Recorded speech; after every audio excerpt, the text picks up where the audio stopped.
It's not magic, it's the aha moments. When the participants get it and they connect, that's the aha moment, if you will. And that's really what we do. We try to make those aha moments happen. First, I'm going to take a lot of these principles back to the team I lead and help utilize some of them so we can deliver better products to our customer. It gave me a better view on how I think and how that affects the work that I do. Really, anyone can apply to an IDB program. They come from government agencies, the military services, the private sector, and each of them brings a different perspective, which is so important to a dynamic classroom environment.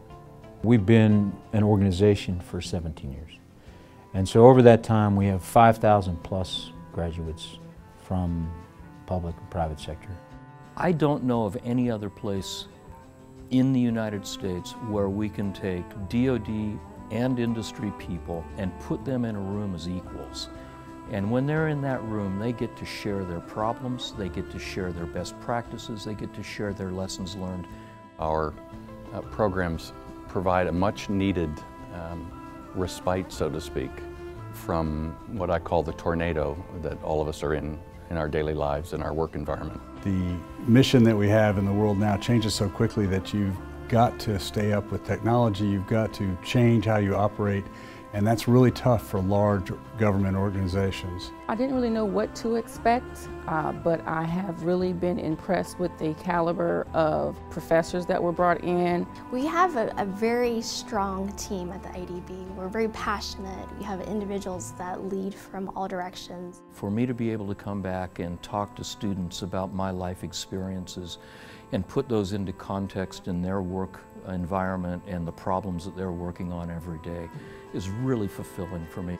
The thing that's unique about the IDB is the fact that we provide this shoulder-to-shoulder education opportunity in an academic environment.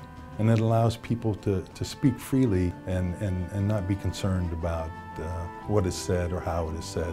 You gain a view of each other's perspective about the products they use, about the service they provide, and when you understand each other's perspective, you can do your job much more effectively. So walking in, you may think that you don't have anything in common with your cohort, but as you sit and listen to different discussions, you realize that you really do have a lot in common. I learned more on a personal level about what they deal with at their different companies or within the government sector, and truly have an understanding and appreciation for what everybody does, which will help me when I have to go work with those individuals outside of the class and in a business environment. I'll have better tools to help get the job done.